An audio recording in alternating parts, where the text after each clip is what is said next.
जिसकी अपना एक फौज, जिसका अपना देश है, वो है पाकिस्तान। तो चीन का ये हाथ दुनिया बहुत भारी दुनिया को इसमें है। मालूम है। पाकिस्तान की सेना साबुन बनाने से लेकर के टूथपेस्ट और बाकी सारे कपड़े तक बनाती रहती है और बेचती है। वो इकलौती दुनिया की ऐसी आर्मी होगी जैसा काम करती है। लेकिन मामला कुछ गंभीर आया है और जनरल सिन्हा के पास जाने से पहले मैं आपको साफ करना चाहता हूँ। 4 बातें हैं। पहली बात यह है कि चीन, जो जनरल कुलकर्णी कह रहे हैं कि एलओसी के उस पार चीन के लगभग 11,000 जवान हैं। दूसरा, चीन पाकिस्तान के उस इलाके का जो पीओके है और वहां से लेकर बलूचिस्तान का अपनी ज़मीन के तौर पर इस्तेमाल कर रहा है। क्योंकि चीन का कर्ज पाकिस्तान के ऊपर बहुत ज़्यादा है, उस कर्ज का जो ब्याज है वह चुकाने की हालत में भी पाकिस्तान नहीं है। इसलिए चीन का दबाव पाकिस्तान के ऊपर लगातार बढ़ता चला गया और वो पाकिस्तान के अंदर दखल देने लगा है और पाकिस्तान के बड़े इलाके को वो अपने इलाके के तौर पर इस्तेमाल कर रहा है। लिहाजा वो सिर्फ वो इलाके नहीं जो हिंदुस्तान की सरहद से लगते हैं, बल्कि पाकिस्तान का इलाका जो हिंदुस्तान की सरहद से लगता है, उस इलाके से भी हिंदुस्तान के लिए मुश्किलें पैदा करने की कोशिश कर रहा है। यह मोटे तौर पर एक राय उभर रही है हमारे मेहमानों की। जनरल सिन्हा के पास जाने से पहले मैं मैप के जरिए आपको समझा देना चाहता हूं कि ये दोनों बातें क्या है। दोनों नक्शे दिखाए हैं, लेकिन दोनों समझ लीजिए। ये जो पूरा सीपीसी है, आप देख रहे हैं ना, ये चाइना पाकिस्तान इकोनॉमिक कॉरिडोर है, लाल रंग का जो जा रहा है, और ये पाकिस्तान के कब्जे वाले कश्मीर से होते हुए और फिर शिनजियांग प्रोविंस तक जाता है। ये ग्वादर पोर्ट में आता है, जो बलूचिस्तान है। ये अलग सूबा है और यहीं बलूचिस्तान लिबरेशन आर्मी काम करती है, बीएलए, और वो चीन के अधिकारियों, चीन के जवानों के ऊपर लगातार हमले करती रहती है। ये एक स्थिति है जो अब चीन, चूंकि इसके रास्ते से पाकिस्तान के भीतर, आप देख रहे हैं ना, आप बलूचिस्तान से लेकर के और पाकिस्तान के तमाम इलाकों से होते हुए और पाकिस्तान कब्जे वाले कश्मीर से लेकर के ऊपर तक चीन के लिए एक रास्ता है जो पाकिस्तान के भीतर कहीं भी आ जा सकता है। अब यह जो आवाजाही पाकिस्तान की है, और जनरल कुलकर्णी कह रहे हैं कि वेस्टर्न कमांड ट्रेन करता है पाकिस्तान के जवानों को और वेस्टर्न कमांड के जवान आते हैं पाकिस्तान में। एक तस्वीर आपकी ये है। अब जो पाकिस्तान के जवान आ रहे हैं, चीन के जवान आ रहे हैं, चीन से जो माल आ रहा है, यानी कि आर्म्स, एम्युनिशंस या कम्युनिकेशन के इंस्ट्रूमेंट्स, वो सब कैसे है। तो अब जम्मू कश्मीर का बेल्ट आप देखिए। कश्मीर के इलाके में जो पहाड़ हैं वो सफ़ेद बर्फ़ की चादरों से ढके होते हैं, वहाँ जंगल नहीं है, इसलिए वहाँ कोई भी मूवमेंट आसानी से दिखाई पड़ती है। लेकिन जम्मू का जो इलाका है, जो पीर पंजाल का रेंज होता है, उस पीर पंजाल के रेंज को मैं चाहूँगा पीसीआर आप मैप डालिए उसको, पीर पंजाल वाले को, ताकि मैं जनरल सिन्हा के पास जाऊँ। तो पीर पंजाल का जो इलाका होता है ये अलग करता है और यहाँ की जो टोपोग्राफी है वो घाटी के टोपोग्राफी से अलग है।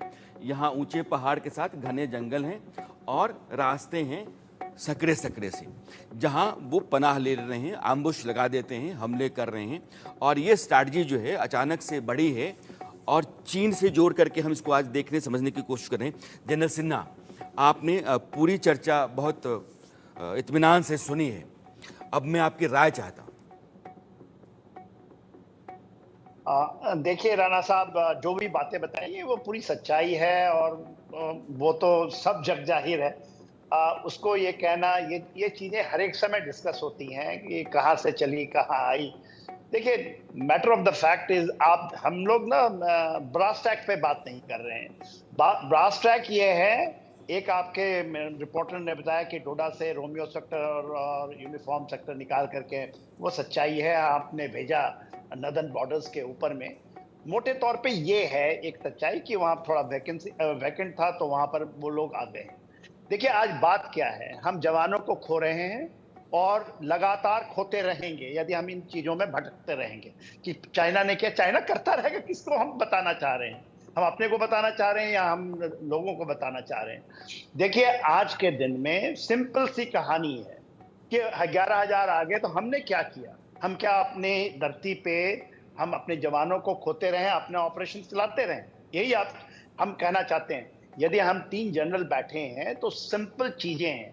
You have to take the battle into the enemy, otherwise हमारे यंग जवान मारे जाएंगे।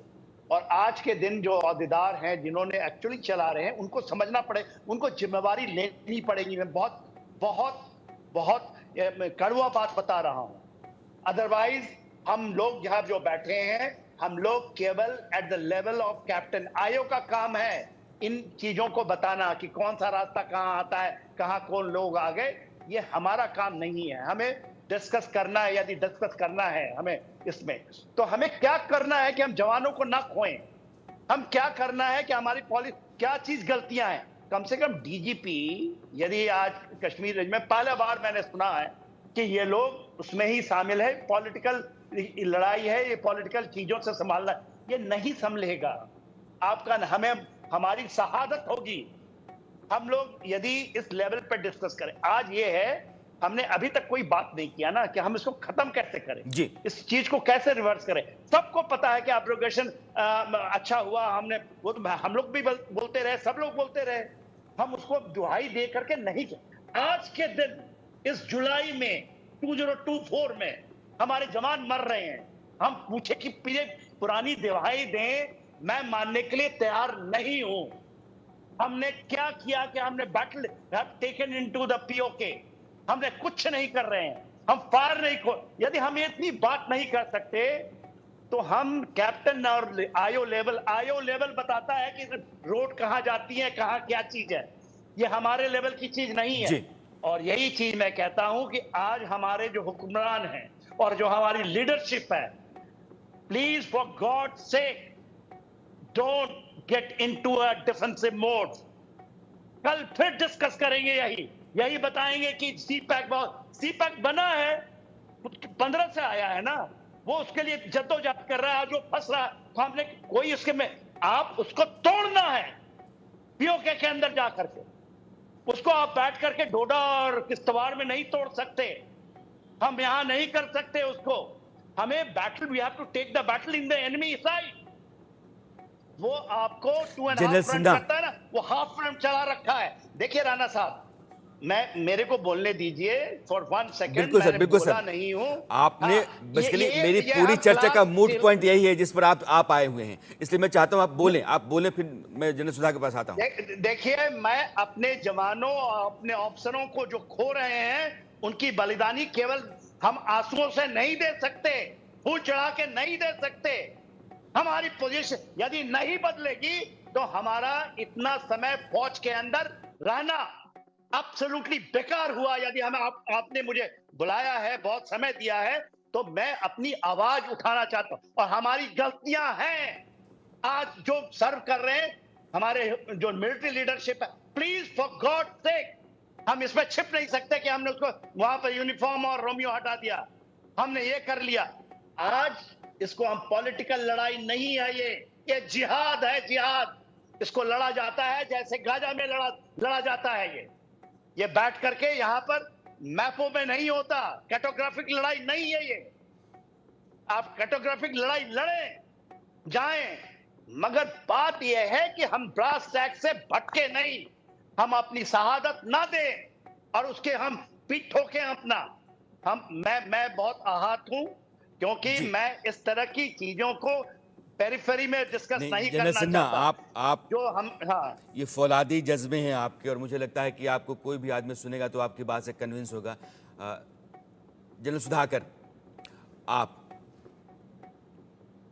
देखिए यशवंत जी, ये एक पैनल डिस्कशन है, सबका अपना अपना राय और पर्सपेक्टिव रखने का हक है। मैं किसी के साथ कॉन्ट्रडिक्ट नहीं करना चाहता हूं। मैं सबूतों के ऊपर, एविडेंस के ऊपर, फैक्ट्स एंड फिगर्स के ऊपर मैं कुछ पेश करना चाह रहा हूं। मैं भी काफी आगत हूं, मैं भी एक सैनिक हूं। हम तीनों के तीनों इन्फेंट्री सोल्जर्स हैं। हमसे ज्यादा करीब ये जो दुख है जब जवानों का मौत होता है, इससे शायद तीनों जो बैठे हैं, हमसे ज्यादा कोई उसको गंभीर से एहसास नहीं कर पाएगा। सो इसी के साथ मैं कहना चाहता हूं, कोई भी चीज हो, 2-3 चीजें अगर अलाउ करेंगे, बीच में इंटरफेयर नहीं करेंगे, मैं कुछ जल्दी खत्म करना चाहता हूं। सबसे बड़ी चुनौती आज के दिन में विश्व में है प्रॉब्लम आइडेंटिफिकेशन। प्रॉब्लम आइडेंटिफिकेशन क्या है? अगर सोल्यूशन निकालना चाहते हैं तो शुरू कैसा हुआ? यह सेक्टर डॉर्मेंट था, यह अचानक कैसे हुआ? क्या हम हाथ पांव बांध के सो गए या पूरा नजरअंदाज कर दिए या लैकेडेजिकल कंप्लेसेंसी आ गया? यह समझना निहायत आवश्यक है। ज्यादा टाइम नहीं लेना चाहता हूं। 1946 में एक पेपर लिखा था, British undivided British India empire का एक लेफ्टिनेंट जनरल साहब, उन्होंने एक बहुत बढ़िया रिकमेंडेशन दिए थे गवर्नर जनरल को। उन्होंने कहा था कि पाकिस्तान को क्रिएट करने से पहले उसको बचाव के बारे में सोचिए, उन्होंने यही कॉरिडोर दिया था, टोडा, किश्तवाड़, रियासी, रजौरी की, ये इसके आगे किसी भी हालत में हिंदुस्तान का फौज जाना नहीं चाहिए। इसलिए 1947-48 का लड़ाई, चाहे हम कितने एडवांटेजेस पोजीशन में हो, हमें झांगड़ के आगे मीरपुर कोटली की तरफ जाने के लिए हुक्म नहीं दिया गया, उधर लड़ाई खत्म हो गई थी। One part. सेकंड पार्ट मैं कहना चाहता हूं, देखिए, एक फौजी होने के नाते इस किस्म की ऑनस्लॉट जब होता है, उसका ऑटोमेटिक एक रिप्लाई आता है कि यस, रिटेलिएट। मैं भी वही कह रहा हूं, रिटेलिएट करेंगे, लेकिन एक कैलिब्रेटेड मैनर से, सोच समझ के, थोड़ा सा ऐसा जगह पे हिट करें ताकि पाकिस्तान को भी चोट लगे और चाइना को भी जबरदस्त चोट। सीजन्ड आर्मी ऑफिसर्स आप लोग हैं, आप तीनों को, please let me finish, otherwise don't call me for your panel discussion. जी, लेट मी फिनिश। आपको, यू शुड नॉट लूज। हमारा नेशनल इंटरेस्ट आज के दिन में क्या है? मेरे सोच विचार के मुताबिक हिंदुस्तान को एक 30 ट्रिलियन यूएस डॉलर इकोनॉमी बनना है by earliest possible, as early as से बाय 2047 हो पाएगा नहीं, बट वो अगर हमारा नेशनल एम और ऑब्जेक्टिव है, पता है लड़ाई शुरू करने में कोई टाइम नहीं लगता है, लेकिन कीमत उसके काफी महंगे होते हैं। इसी का एक दूसरा पहलू मैं हाईलाइट करना चाहता हूं, करना है किस किस्म के एक्शन करेंगे। एक स्ट्रेटेजिक लेवल का एक्शन करना चाहिए, एक्सटर्नल फैक्टर। अभी तक हिंदुस्तान ने कोई बात किया है मीडिया में? आईएसआई को क्यों नहीं बैन कर सकते हैं? अगर सिख फॉर जस्टिस की बैन आप 1 साल का एक्सटेंड करा सकते हैं, जनरल सुधाकर, 5 साल कर सकते हैं, पीएफआई को बैन कर सकते हैं। आईएसआई जो आपका मेन टैप है, जहां से पानी टेररिज्म की जो बाढ़ है वहां से शुरू हो रहा है, वो टैप को क्यों नहीं बंद कर रहे हो? बंद कम से कम कोशिश कीजिए। ये भी एक सवाल है और यह भी एक संगीन और बुनियादी सवाल है। आप तीनों ने जो चर्चा की है, गर्मा गर्म चर्चा है, तीनों सीजन्ड आर्मी ऑफिसर्स रहे हैं और आप तीनों को हिंदुस्तान सुन रहा होगा। मुझे लगता है कि आप तीनों के भीतर एक ही जज्बा है, वो हिंदुस्तानी का है, एक बड़े जो जनरल हिंदुस्तान का होता है उसका है। और जो सवाल आपने किए हैं, मुझे लगता है कि उन सवालों का जवाब हिंदुस्तान की सरकार को और जो मौजूदा फ़ौज है उसको ज़रूर तलाशना होगा। और ये चर्चा मैं यहीं ख़त्म करना चाहता हूं, क्योंकि वक्त मुझे इजाज़त नहीं दे रहा। कि आप तीनों का बहुत बहुत शुक्रिया जुड़ने के लिए, अपनी बात रखने के लिए। राजीव, आपका भी।